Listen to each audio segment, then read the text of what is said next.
All right, guys. Gonna do my February update. It's been a little bit, I think. I think it's been since December since I've done an update. But this was a very, very successful winter growing season.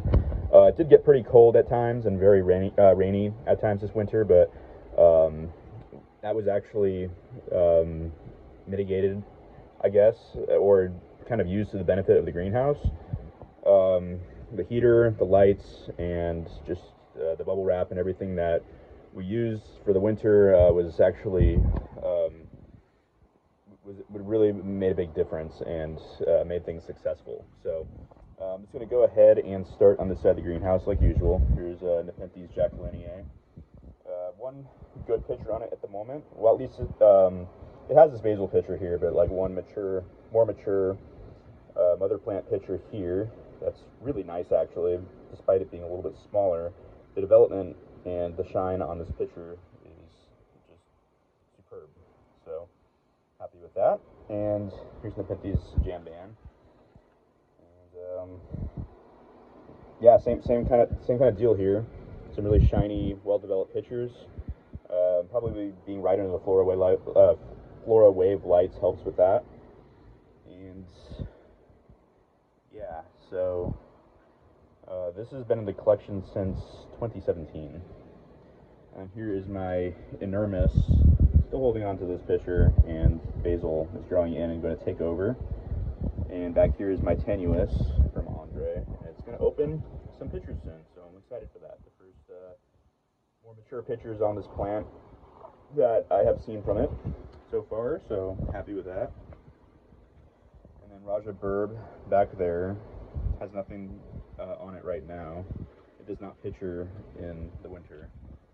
And here's Rob Cantley across Palawanensis, putting out some size down here, a bit shaded underneath some other plants, but unfortunately I just don't really have a lot of other places to put it. But we put out a picture that didn't have a lot of color, not as rich as the other ones, which is to be expected in the winter, I guess. But it has these leaf jumps, and I think it will be putting out some good ones soon, so I'll update you guys on that. And here's Veitchii Loei across Edwardsiana. And this is 6 or 5 years in the collection now. I got it from a tiny seedling, and it was always quite vigorous for me.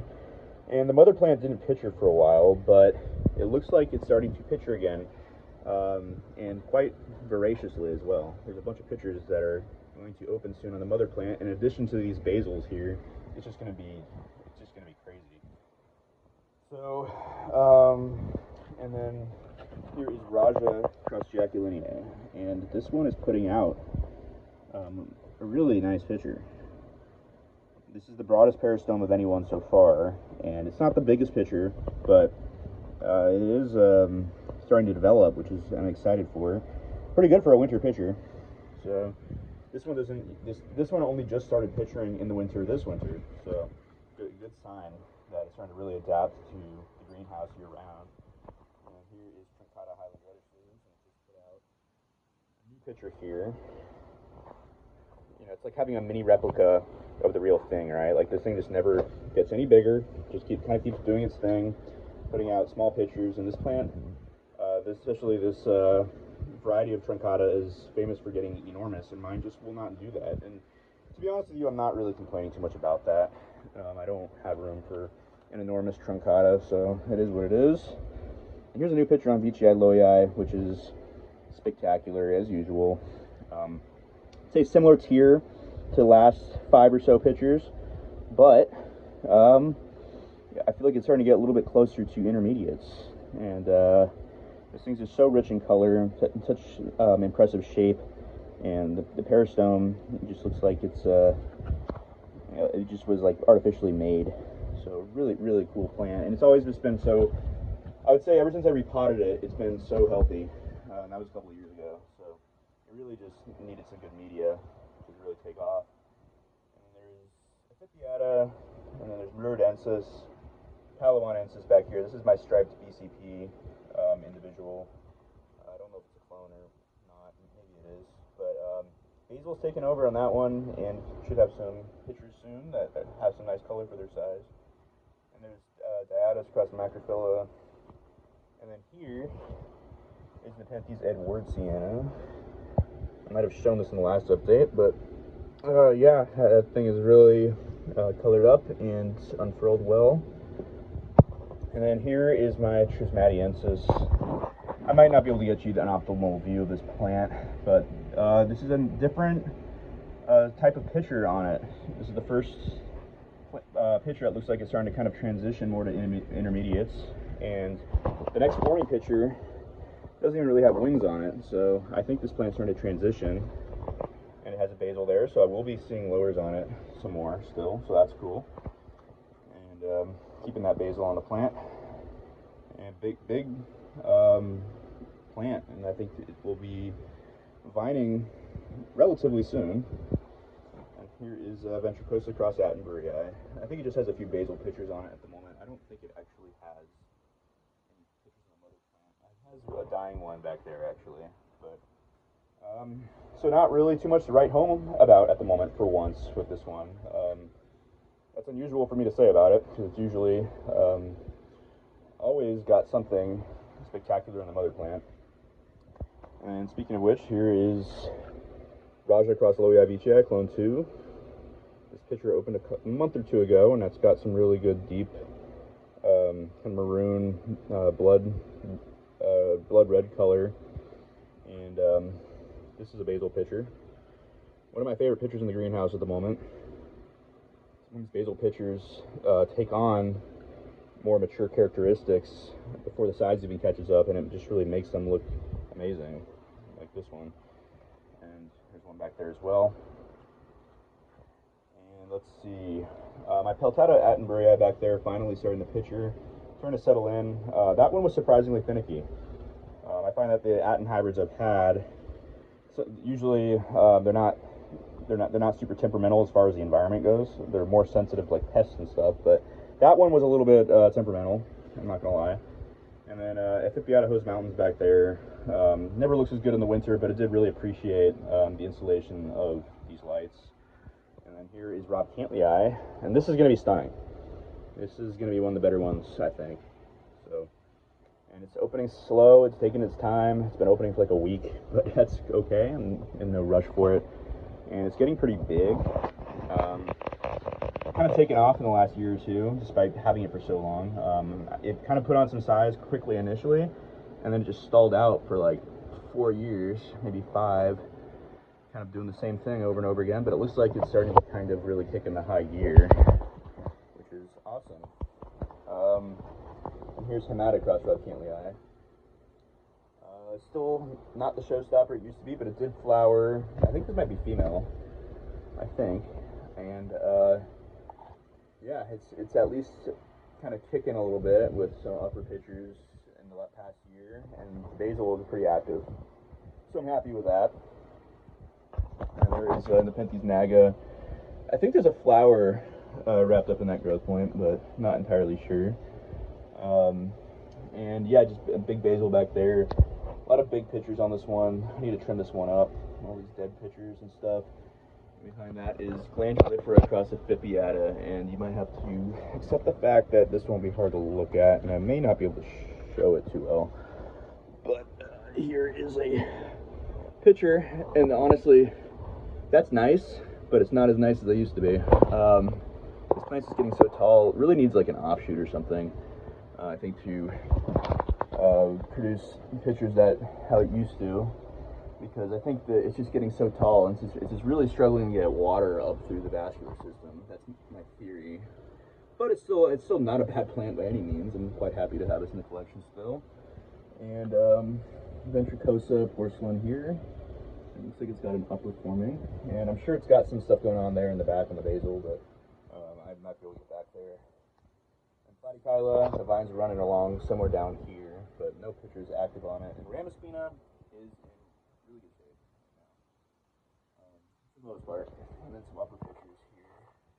And by the time the spring rolls around, this one will be looking really good because it loves spring temperatures and spring light. And then here's a Vici Loei Spectabilis opening an upper picture. This one flowers fairly often, male.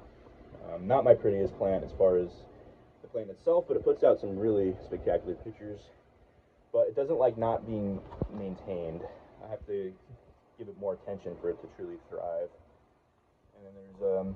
Talangensis VTI boschiana back there, flowering up there. I think it's female. And I'm not going to show this one probably until spring. But if it was a little bit lighter in here, I might be able to kind of focus in on some of those pictures a little better. But it doesn't look like it's really possible tonight. And then here is VTI B. So this is Rude Lowland Cross Candy Dreams. And this one didn't love winter because it wasn't able to get a ton of light, unfortunately. But it'll come back strong in the spring, I'm pretty sure.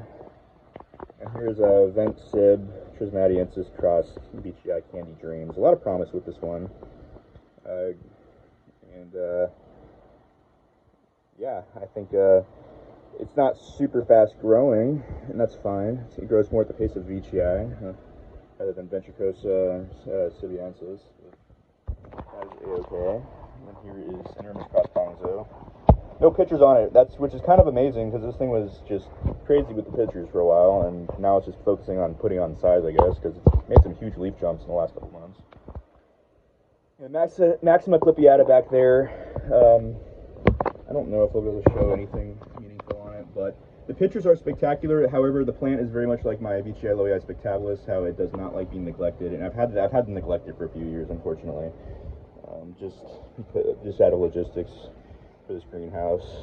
It just hasn't been a priority, but hopefully I can make it look a little better this year. I did trim it up and stuff last fall, so hopefully giving a little more attention maybe this spring can help it. And then here's Spatulata Jacquelineae, and this thing is always just so stunning, and really one of my favorite hybrids. I love Jacquelineae hybrids, but this one, Spatulata, just brings out the best, really, out of all the Jacquelineae hybrids, I think. Big pictures, too.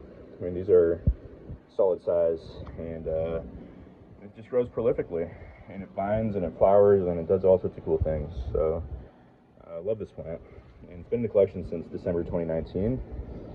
And then here is Lowii boschiana veitchii cross Spatulata Edwardsiana. Biggest picture is chunky and a lot bigger, and I love these. I really like these pictures a lot. That peristome looks metallic, but it's like crimson. Really nice looking plant, and then the plant itself looks good looking too. It has a basil down there. It should be vining pretty soon. Let's see, Epiphytica cross Mollis is vining, and I am so excited for the uppers on this one. I've seen only one other person. I mean, I'm not saying no one else has this grown to vining with uppers, but I've only seen one other person have one, and the uppers were exciting. And I think, honestly, he said that the pictures on mine are nicer than his, so hopefully the uppers on this one are really, really cool. And it only just started losing its bottom leaves that it came with 4 years ago, so that's kind of amazing. And Spatulata Diabolica, just a mess these days. I don't even know where it is half the time. It's just vining all over the greenhouse and flowering and doing all sorts of weird stuff. But at least it's still got some lowers and some basils kicking pretty regularly. And this is one I just chop, and I just constantly have cuttings to sell of this one. And here is an orchid that just opened up. Pretty cool, actually. This is a nice one. Yeah. If you're interested in knowing what it is, this is what it is. And I think this has been in the collection since 2023 or 2024, but either way, I really like this orchid a lot. Ant plant there. And here is Ventricosa Lowii down here. Doesn't have a lot at the moment, but it will, because this one pitches a lot when the conditions are favorable, which you'd think for a Ventricosa hybrid it would just pitcher no matter what, but that's not quite how this one operates in what I've found. And here's a plant making some progress. My Lowii veitchii Burbigiae cross Lowii Gothica warp aerosome. I can take it out for a quick showing. Even though it's kind of slightly pain in the ass to do that, but I think it's worth it. It's definitely starting to come into its own a little bit with this most recent picture and the ones coming on the leaf jumps. I'm actually excited to see what this looks like. Lowii veitchii Burbigiae is a spectacular hybrid. And I think with the Lowii another dose of Lowii And the warp peristome parent, that'll be really cool. And then here's a VCI, Big Mama Cross Pink Candy Stripe. And then here's Rocco Boschiana VCI from Carnivoro, still holding on to that spectacular picture, and has a couple new pictures, I think, hiding out. This one deserves so much more attention than it gets, but luckily it doesn't need a lot of attention to thrive. So at least it's one of those. But it is a spectacular plant that just deserves to be at the front of my greenhouse, but I just don't really have room for that, unfortunately. And if we go downstairs, we have Attenborough Eye here, and I'm just probably going to chop that mother plant off. It's not doing anything. It's not a very viable plant anymore. But the basil shoot's doing amazing, and hopefully it stays that way this year and doesn't have to start over yet again. And then here's my big lime green Atten, and this one finally has another picture coming on the mother plant, which is exciting because it didn't do that for the last like 8 to 10 months, and now it's deciding it wants a picture again. A lot of basils on this one, and they're not going anywhere, besides one, and that was a very good trade. So I'm not open. I really want to keep the basils on for at least a while longer, other than that. So, and here's Palawanensis down here. Has no pictures on it at the moment, but it's sneaky with its pictures. It makes nice ones, big ones that you don't even notice. Puts out a bunch of little ones, and then it'll put a big fat one out behind the pot, and you won't even see it until you move the pot. So it's just been kind of like that. And then here is Nepenthes mollis, doing better actually, and the little seedling, mystery seedling, going in the pot with it right there. I don't know what that is, but the newest leaf looks good. So I'm excited to see if this one makes a good comeback this year, because it was a struggle plant the last couple of years. I'm not going to lie. Put out a couple pictures here and there that were promising, but ultimately it needs to put out 2 or 3 good-looking leaves for me to really be convinced by it. But I think it has a chance of doing that. And yeah, so might have forgot Borbigia vici mollis here, but right now it's not a stunner. It does have this nice picture here, but not much else. So I think I'm gonna wrap it up here, and I'm glad I got to do this quick tour, and yeah, maybe I'll see you guys next month if I have time or the wherewithal to do another video.